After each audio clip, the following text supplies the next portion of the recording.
Bonjour et bonsoir à tous, bienvenue dans cette nouvelle vidéo, dans cette nouvelle guidance qui va concerner les énergies de la semaine qui vient. L'idée première, c'était de proposer les énergies du moment, défis et ressources. Écoutez, je sais pas, j'ai été inspirée à démarrer la guidance par des messages avec 3 bouquins. Je vais vous laisser choisir à l'inspiration entre les pierres et les titres du livre, et puis ensuite j'irai dérouler. Donc on démarrera, vous retrouverez comme d'habitude les timings en barre d'infos. J'en profite au passage pour dire bonjour, merci à tous les nouveaux abonnés, remercier les abonnés qui me suivent depuis un moment et qui chaque semaine, voilà, et à chaque post me mettent un petit pouce en l'air parce que c'est encourageant. Et puis ça, voilà, ça aide un petit peu la chaîne à se développer aussi, mais surtout, vu que c'est une chaîne quand même assez confidentielle, surtout ça m'encourage. Et voilà, ça me montre un petit peu qu'il y a, voilà, qu'il y a du monde qui est derrière l'écran, c'est un peu plus interactif, donc c'est sympa, j'apprécie beaucoup. Voilà, y compris les commentaires aussi, évidemment. Donc vous retrouverez, pour les personnes qui ne connaissent pas ma chaîne, en barre d'infos, les timings de chaque guidance. Et le lien vers ma page web si vous souhaitez prendre contact avec moi pour une guidance personnalisée. Sachez que je fonctionne par guidance que je transmets par lien vidéo privé et sur don libre. Voilà, qui est dit. Donc on va démarrer avec le premier choix, le cristal de roche, cristal fantôme, voilà son nom. Et le livre de Omram Michaela Ivanov, notre pôle spirituel Laura, qui nous délivrera un message. En deuxième guidance, on aura l'obsidienne œil céleste. Pardon, j'ai eu un petit doute. L'obsidienne œil céleste, avec un message pris dans le livre Pieds nus sur la terre sacrée. Et en troisième, on aura la cyanite, qui est une pierre, alors je ne vous ai pas dit, mais le cristal stimule le chakra coronal et connecte au cosmos, à l'éther, par le chakra coronal. L'obsidienne va beaucoup plus travailler au niveau du chakra racine. Et la cyanite est une pierre qui est utilisée pour travailler avec les canaux médiumniques. Voilà, donc plus en lien avec tout ce qui est... ça active plus la médiumnité. Voilà pour le petit détail lithothérapie du moment. Donc on va partir avec la première guidance. Et puis on déroulera, on verra bien ce qui vient pour la suite. Alors, quel est le message pour les personnes qui ont été inspirées à regarder? Alors, ceux qui trouvent que la nature de leur acte, de leurs pensées et de leurs sentiments n'a aucune importance parce que la morale et la religion sont maintenant quelque chose de périmé dont il faut se débarrasser, ceux-là enlaidissent leur aura et ne produisent plus que des couleurs ternes et sales, des vibrations chaotiques et désharmonieuses, et inconsciemment, les autres le sentent et s'éloignent. On n'aime que ce qui est pur, lumineux, harmonieux, et celui qui veut être aimé doit comprendre qu'il n'a qu'à laisser entrer en lui des forces pures et lumineuses. Pour ceux qui cherchent l'amour, la puissance ou la lumière, il n'y a pas d'autre méthode que de travailler sur leur aura afin d'enlever les couleurs ternes qui détruisent par leur vibration tout ce qui est bon chez les autres. Vous le savez, certains restent 5 minutes à peine près de vous et ensuite vous cherchez en vain votre inspiration, votre joie et votre foi en Dieu. Tout a disparu. D'autres restent 5 minutes avec vous et vous êtes ressuscité. Vos vieilles cellules ont disparu et de nouveau vous avez la foi. De nouveau vous avez un élan. Il faut que vous sachiez que la cause de ces changements, c'est leur aura. Alors ici, au-delà de me parler de l'aura, ça me parle aussi d'énergie pure et simple, hein, puisque l'aura, voilà, quand même, elle est quand même constituée de notre énergie. Elle fait partie des corps subtils les plus denses, quelque part, puisqu'elle est perceptible au regard de certains. Donc là, Laura, ça me parle en fait ici pour vous de travailler vraiment sur, quelque part, de travailler sur votre hygiène énergétique. Donc on va regarder au niveau des messages de l'oracle des mandalas énergie que j'utilise beaucoup pour travailler avec les chakras. Et on va voir un petit peu ce qui nous est dit avec cet oracle.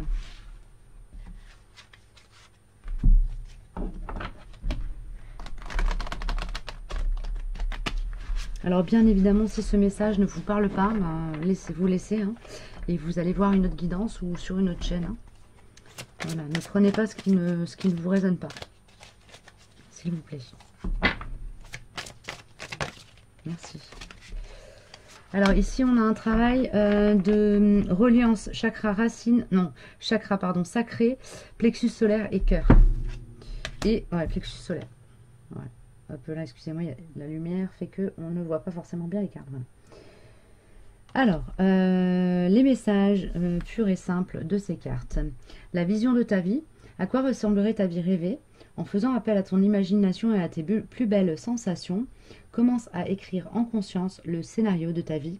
Rêve et crée. Ça me parle beaucoup en résonance avec la guidance que j'ai fait récemment, la toute dernière, où je parlais de faire un billet d'abondance.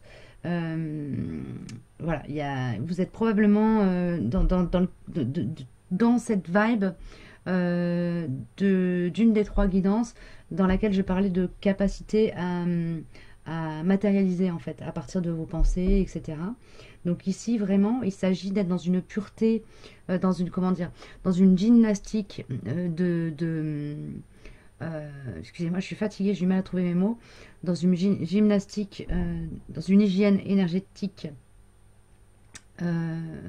telle que vous nourrissez un espace lumineux, fatalement, qui vous permet de vraiment travailler à la fois avec la loi d'attraction, mais aussi avec votre capacité à matérialiser, et à matérialiser du beau. Ici, vous êtes invité quand même à essayer de rester enfin, ma chaîne elle cherche à nourrir plutôt l'espace de lumière que l'espace d'ombre, donc vous êtes invité à vraiment porter une attention particulière à votre hygiène énergétique ces prochains temps, parce que vous êtes dans une vibe, dans un taux vibratoire qui fait que vous avez une capacité à matérialiser et qu'on vous demande ici de la mobiliser, cette capacité à matérialiser, pour créer du beau, du beau, du neuf pour vous, mais aussi du coup du lumineux et de l'inspirant pour l'autre. Ok, superbe. Alors, qu'est-ce que je prends comme autre message, les chouchous? Ici, on me demande de travailler avec, je travaille avec mon oracle aussi évidemment, mais avec le petit Circle of Life Tarot. Quel message pour les personnes qui sont dans la vibe de cette guidance, qui se sont reconnus dans l'énergie du livre de Laura et dans le cristal de roche.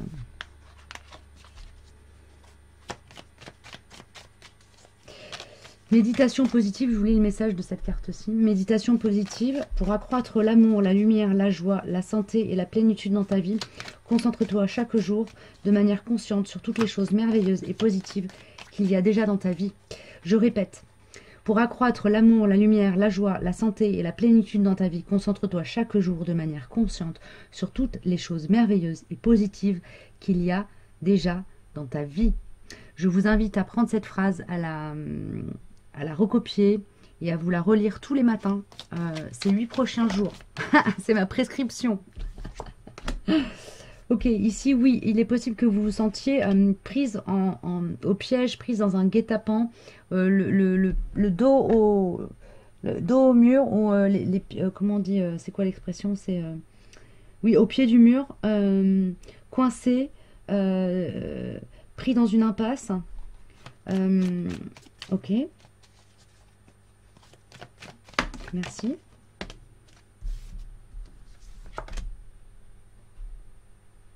L'issue de sortie, l'issue de secours, elle est à l'intérieur de vous. Ici, c'est un petit peu, vous savez, la liberté de penser et la liberté de rêver, de laisser son esprit. Oui, la liberté liée à la vie intérieure qui va faire issue de sortie. Et qui va vraiment vous permettre de trouver la ressource pour vous libérer de cette situation dans laquelle, vous, pour l'instant, vous vous sentez un petit peu pris au piège, coincé. Voilà, peut-être exposé à la trahison ou traqué. Il y a une ressource aussi au niveau de l'espace yin en vous. Faire confiance à son intuition, exposer ou ne pas... oui, exposer d'une certaine manière, ou en tout cas exprimer sa sensibilité, ses émotions, sans être dans le, voilà, dans le pathos, hein. Mais voilà, dire ce qu'on ressent, exprimer, faire sortir de soi ce qu'on a sur le cœur, les griefs, voilà, s'exprimer en toute justesse pour soi, ici, va vraiment aussi contribuer au fait de se libérer de cette situation dans laquelle vous pouvez vous sentir un peu coincé aujourd'hui.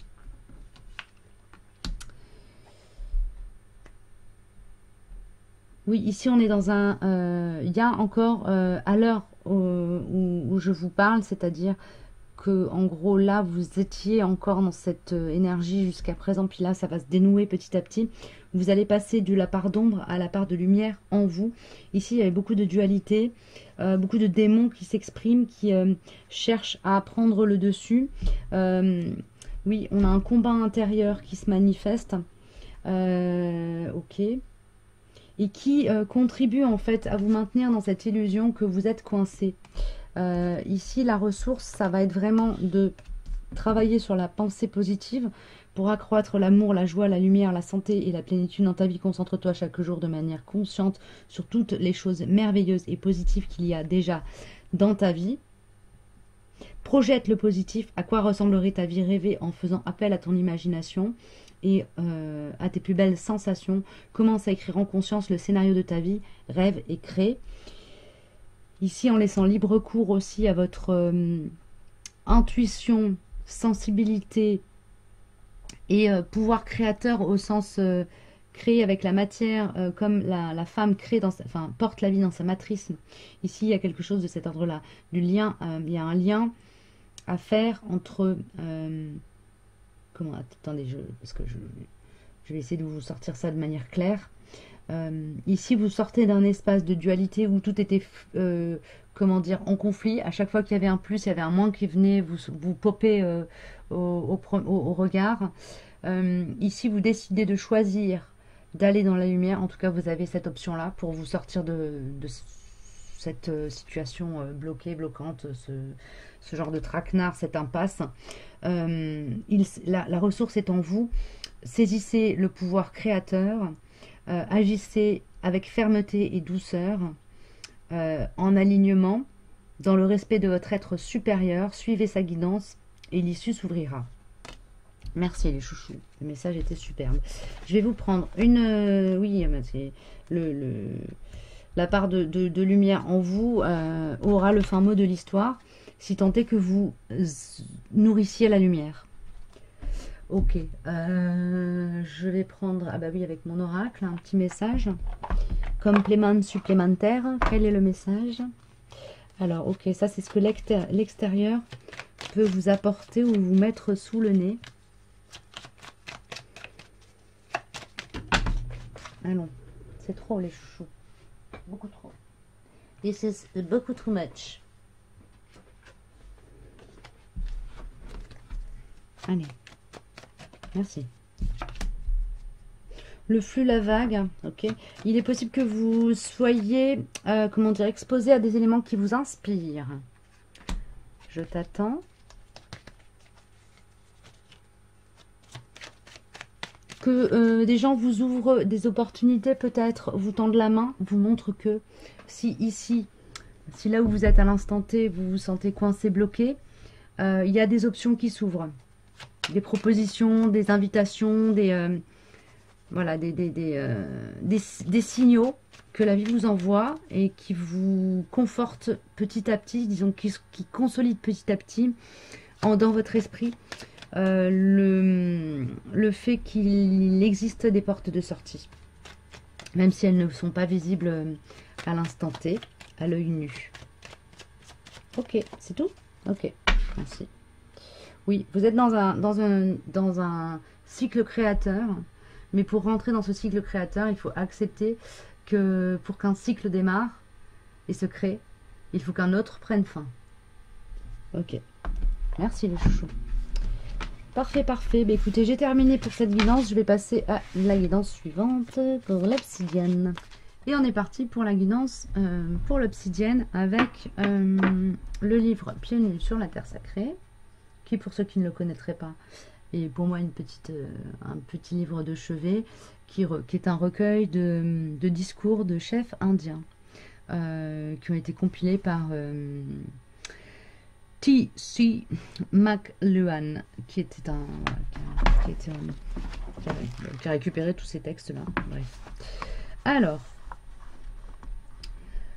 Tatanka Yotanka ou Sitting Bull, guerrier Sioux, chef de la tribu des Tétons Hunkpapa, et plus tard un rêveur sacré. Il fut sur le sentier de la guerre presque continuellement entre 1869 et 1876. Les colons blancs affluaient sur les terres des Indiens et la découverte de gisements d'or dans la région des Black Hills fut pour ces derniers une catastrophe plus grave encore. En 1875, le gouvernement ordonnait aux Sioux d'abandonner leur territoire de chasse de Powder River, pays octroyé par le traité de 1868. La guerre fut déclarée en 1876 pour faire appliquer l'ordre du gouvernement. Au conseil de Powder River, en 1877, Sitting Bull exprima son amour pour le sol natal, un amour purement mystique, devait écrire son biographe. Il aimait à dire qu'un bon pied peut entendre battre le cœur de la sainte terre. Levé avant l'aube, il baignait ses pieds nus en marchant dans la rosée du matin. Déjà rien que ça, c'est une guidance en soi. Ça nous parle de se relier vraiment très très fortement à l'énergie de Maman Gaïa. C'est cohérent avec la pierre qui l'accompagne, qui est reliée à la terre. C'est de toute façon cohérent avec tout ce qui touche à la philosophie et à la mystique amérindienne qui est empreinte de chamanisme et donc très reliée à l'énergie de la terre, qui voit la terre comme la manifestation du divin et l'incarnation du divin. Je vous lis le discours, en tout cas l'extrait que j'ai sous les yeux. Regardez mes frères, le printemps est venu, la terre a reçu les baisers du soleil, et nous verrons bientôt les fruits de cet amour. Chaque graine est éveillée, et de même tout animal est en vie. C'est à ce pouvoir mystérieux que nous devons, nous aussi, notre existence. Et c'est pourquoi nous concédons à nos voisins, même à nos voisins animaux, autant de droits qu'à nous d'habiter sur cette terre. Cependant, écoutez-moi, mes frères. Nous devons maintenant compter avec une autre race, petite et faible. Quand nos pères l'ont rencontrée pour la première fois, mais petite et faible quand nos pères l'ont rencontrée pour la première fois, mais aujourd'hui devenue tyrannique. Fort étrangement, ils ont dans l'esprit la volonté de cultiver le sol, et l'amour de posséder est chez eux une maladie. Ce peuple a fait des lois que les riches peuvent briser, mais non les pauvres. Ils prélèvent les taxes sur les pauvres et les faibles pour entretenir les riches qui gouvernent. Ils revendiquent notre mère à tous, la terre, pour eux seuls. Et ils se barricadent contre leurs voisins. Ils la défigurent avec leurs constructions et leurs rebuts. Cette nation est comme un torrent de neige fondue qui sort de son lit et détruit tout sur son passage. Nous ne pouvons vivre côte à côte. Il y a 7 ans seulement, nous avons signé un traité qui nous assurait que les terrains de chasse aux bisons nous seraient laissés pour toujours. Ils menacent maintenant de les reprendre. Mes frères, devons-nous nous soumettre ou devons-nous leur dire « Tuez-moi d'abord avant de prendre possession de ma patrie ». Ici, on est dans l'énergie du sacrifice, l'énergie sacrificielle. Il y a quelque chose qui est en lien avec ça. Le besoin de faire bouclier, de faire barrage contre l'adversité pour préserver plus grand que soi. Ok. Je ne sais pas de quoi ça parle. Je suppose que ça va vous parler. A priori, c'est en lien avec votre vie. Ça peut être personnel ou privé, c'est-à-dire relationnel, sentimental, familial, etc. Mais ici, il y a quelque chose qui est... où vous cherchez à protéger, à préserver ou à prendre la défense de quelque chose ou de quelqu'un. Ici. Ou d'un collectif. Hein. Ok. Je vais travailler avec le Everyday Tarot, le tarot de tous les jours. Pardon.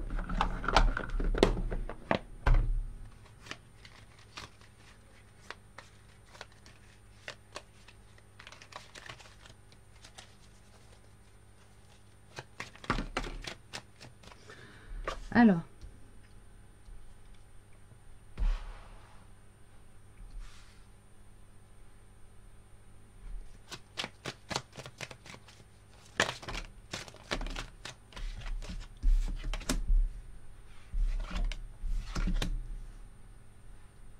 Alors ici, on a une peur d'être trahi. Pour moi, là, ça parle de sentimental. Il est possible que vous soyez dans une histoire où l'objet de votre amour ne vous soit pas forcément acquis.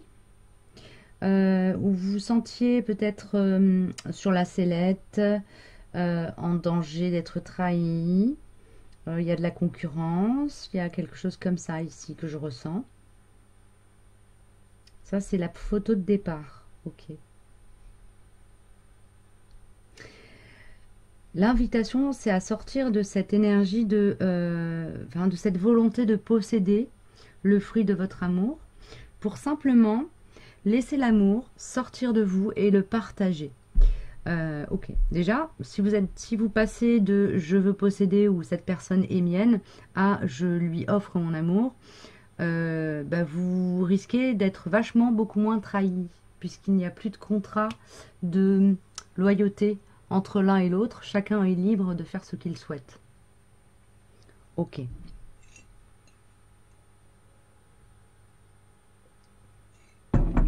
Du coup, je vais prendre un message alors avec mon oracle, mais aussi et surtout avec la maîtrise de l'amour de Don Miguel Ruiz. Quel est le message pour les personnes qui ont été inspirées à regarder cette guidance-ci? Merci. Dieu vit en nous. Ici. Votre corps est un temple vivant où Dieu réside. Votre mental est un temple vivant où Dieu réside. Dieu vit comme vous, la vie elle-même. Votre corps est un temple vivant où Dieu réside. Votre mental est un temple vivant où Dieu réside. Dieu vit en vous comme la vie elle-même. La preuve que Dieu vit en vous, c'est le fait même que vous soyez vivant. Votre vie en est la preuve. Ici, on cherche à vous rassurer sur votre valeur. La première chose et la première personne, quelque part, que vous devez aimer, qui de toute façon vous aimera, enfin qui se doit de vous aimer en retour, de manière inconditionnelle et permanente, et la seule personne sur cette terre qui peut vous garantir un amour du début de votre incarnation à la fin de votre incarnation, c'est vous-même. Vous devez, ici, vous êtes invité à reconnaître votre valeur et à commencer par vous nourrir d'amour avant d'attendre que l'amour vienne de l'extérieur et du coup de vous exposer à travailler encore et toujours sur cette blessure de trahison, cette peur d'être trahi, rejeté, abandonné, humilié. Ok, ici on vous invite vraiment à travailler sur ça, hein, sur le fait de vous nourrir d'amour pour vous-même. Oui. Ça va vous permettre de faire grandir le feu aussi. De faire grandir si vous êtes en lien avec quelqu'un, une âme sœur. Voilà. Ça va vous permettre de faire grandir un espace, de sanctifier l'espace de votre relation quelque part, de le rendre, de le faire sortir de toutes les dualités liées à l'incarnation et de l'amener dans quelque chose de beaucoup plus éternel, universel en fait. C'est ça. Dans un espace où la conscience est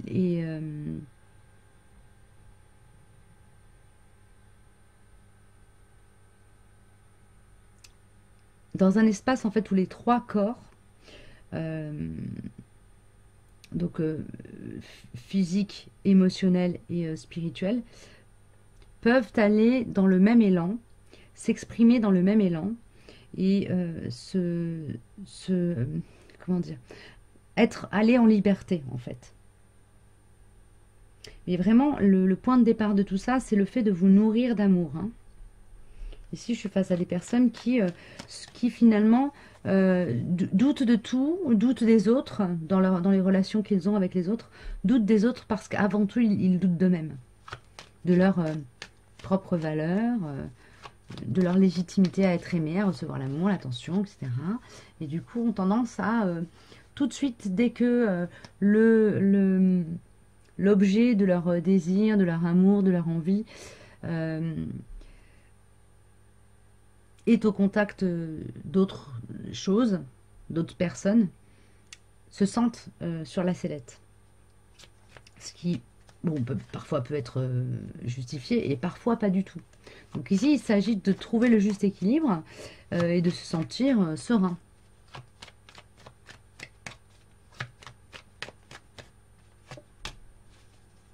Ils ont beau me dire de t'oublier, je n'y arrive pas. Ici, il y a une vieille blessure hein, qui vous rappelle, qui se rappelle à votre bon souvenir. Il y a la carte sérénité qui vient. Du coup, c'est comme si là, vous alliez peut-être retraiter un dossier karmique, être réexposé à une blessure qui serait active. Mais du coup, vous allez lire tout de suite le process dans lequel vous rentrez. Et être beaucoup plus rapidement capable de revenir dans la sérénité parce que justement il y a cette capacité à aller voir votre aspect divin, repérer votre valeur et quelque part vous nourrir d'amour. Oui, vous avez déjà commencé à vous nourrir d'amour en fait ici. Il y a déjà un travail qui a été amorcé, c'est ça qu'on est en train de me dire. Donc là, vous allez retravailler un dossier karmique, peut-être vous sentir un peu sur la sellette ou voilà, être face à des situations où vous vous sentez mis en concurrence avec d'autres, que ce soit dans un cadre relationnel ou professionnel. Et ici, bah, c'est juste un petit dossier karmique qui revient sur le devant de la scène. Ok, par contre, le rapport avec le pied nu sur la terre sacrée, je ne le vois pas. Je ne sais pas pourquoi. Si, il y a cette histoire de concurrence sur la terre et de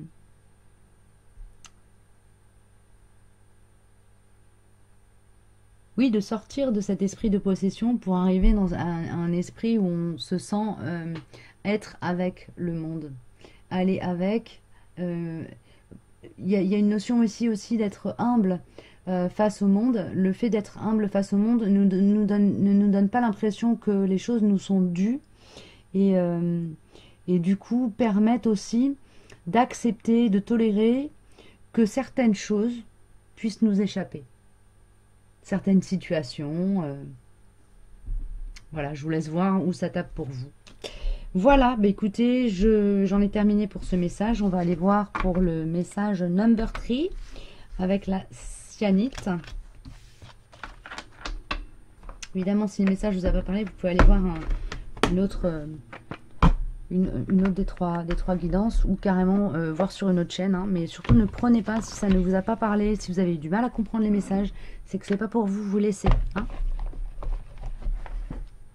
Allez. Et on est parti pour le message de la cyanite avec le Lao Tzu, Tao Te Ching. La vertu suprême est sans vertu, c'est pourquoi elle est la vertu. La vertu inférieure ne s'écarte pas des vertus, c'est pourquoi il n'est pas la vertu. Qui possède la vertu supérieure n'agit pas et n'a pas de but. Qui ne possède que la vertu inférieure agit et a un but. Qui se conforme à la bonté supérieure agit, mais n'a pas de but. Qui se conforme à la justice supérieure agit et a un but. Qui se conforme au rite supérieur agit et exige qu'on y réponde. Sinon, il retrousse ses manches et insiste. Ainsi, il est dit, après la perte du Tao vient la vertu. Après la perte de la vertu vient la bonté. Après la perte de la bonté vient la justice. Après la perte de la justice vient le rite. Le rite est l'écorce de la fidélité et de la confiance, mais il est aussi la source du désordre, de l'intelligence mais il est aussi la source du désordre, l'intelligence prévoyante et la fleur du Tao, mais aussi le commencement de la bêtise. Ainsi, le grand homme s'en tient au fond et non à la surface. Il s'en tient au noyau et non à la fleur. Il rejette ceci et accepte cela. Alors ici, évidemment, on est sur Lao Tzu, donc, qui nous parle de trouver, chercher la voie du milieu. Et ce qui me parle beaucoup, c'est cette histoire de, après la perte du Tao vient la vertu, cet enchaînement comme ça de nettoyage. Vous sortez pour moi ici d'une phase d'épuration où vous avez, et où vous êtes un petit peu effeuillé vous-même, vous avez été effeuillé de vous-même. Ok, bah je vais partir avec l'oracle du Tao du coup. Hop là. Et je le redis comme je l'ai dit sur les autres guidances, surtout si ces messages ne vous parlent pas, ne les prenez pas. Vous passez à autre chose, vous allez chercher d'autres messages ailleurs, mais vous laissez tomber. Si quand je sors quelque chose, que je dis quelque chose, ça ne vous résonne pas, vous le laissez. Si il y a juste une phrase qui résonne et qui vous parle, bah écoutez, vous prenez celle-là et puis vous laissez le reste. Voilà, il n'y a pas d'obligation de se retrouver intégralement dans 100% de ce que je dis. Mais il n'y a pas non plus... mais il y a surtout une invitation à ne pas prendre si ça ne vous parle pas. La retraite, départ à point nommé, lâcher prise, repli, réévaluation. Retrait, conseil de s'en aller sans la moindre hésitation. Ici, vous êtes invité à larguer les amarres. Lâcher une situation toxique, oublier quelqu'un, laisser tomber... oui, lâcher l'affaire. C'est même pas lâcher prise ici, c'est carrément lâcher l'affaire. Ok. Du coup, c'est aussi faire votre deuil de quelque chose. Accepter que cette période de vie, alors propice à la création de liens ou au nourrissage, si je peux dire, au nourrissage, à l'épuration, au nettoyage d'un lien particulier, d'un lien d'âme particulier, demande à ce que vous laissiez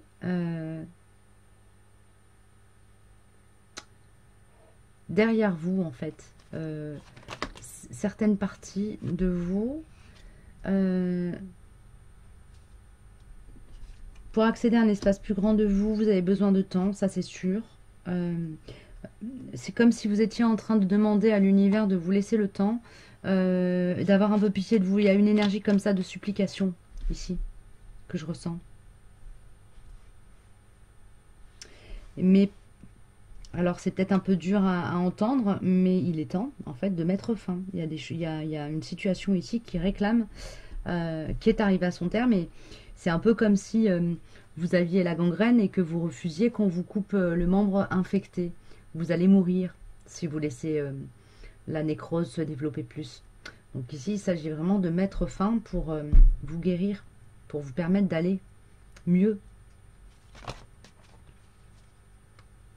Ici, la guérison, elle passe par la parole. Le fait de s'exprimer, de dire sa vérité. Oui. Et c'est s'exprimer, dire sa vérité pour soi, pour sa propre paix.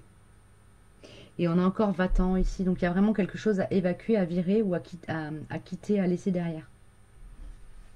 Ok. Bon, si vous aviez un doute, que vous souhaitiez avoir une confirmation parce que vous sentez qu'il est temps de mettre fin à une situation en particulier, bah, vous avez une confirmation ici très claire et très nette. Hein, sans aucune équivoque.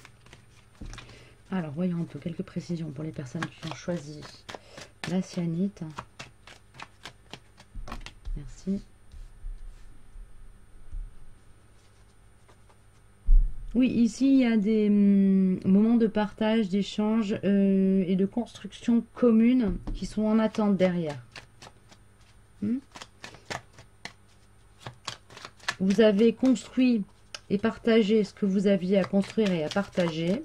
Il est temps d'aller voilà, voir ailleurs et de construire et partager avec dans un nouveau décor, quelque part. Oui, c'est ça. Plus abondant, qui n'attend que de fleurir entre vos mains. Alors la difficulté du moment, c'est qu'il y a un choix à faire, mais quoi qu'il arrive, c'est toujours le choix de se choisir soi, hein, d'aller vers soi, vers l'élan de son cœur. Il y a peut-être un peu de crainte parce que bah, du coup, quand voilà, peut-être que vous n'y voyez pas très clair dans la situation, vous ne savez pas trop quel choix faire. Ok. Alors le conseil ici pour les personnes qui sont un peu paumées, qui ne savent pas dans quelle direction partir.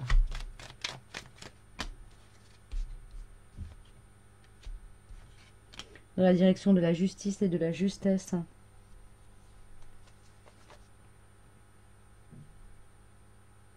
Là où vous vous sentirez animé par votre feu sacré. Donc en fait, si vous vous mettez juste à l'écoute de votre corps émotionnel, de votre âme, de l'espace du cœur, vous saurez très très rapidement dans quelle direction partir parce que votre corps entier va valider. Ok, c'est le petit conseil. Il y aura comme un sentiment de légèreté, d'allègement, de soulagement, l'impression de respirer mieux quand vous vous projetez dans une situation qui vous convient. Et à l'inverse, rien ou mal quelque part, des douleurs articulaires, des douleurs au dos, la voix qui se casse, si vous partez dans une direction qui finalement n'est pas la bonne pour vous. Voilà, il y a des signaux comme ça. Hein. Le corps est un formidable relais de guidance pour savoir si on part dans la bonne direction ou pas, hein, si on est au bon endroit ou pas. Voilà les enfants. Mais écoutez, j'espère que ces messages vous auront, vous seront utiles d'une manière ou d'une autre, vous auront aidé, aiguillé, épaulé, éclairé. Et surtout pas embrouillé. Et si ça vous a embrouillé à ce moment-là, surtout vous les oubliez, parce que vraiment c'est pas l'idée. Et je vous dis à très bientôt, prenez bien soin de vous. On se retrouve très prochainement pour une prochaine vidéo. À bientôt.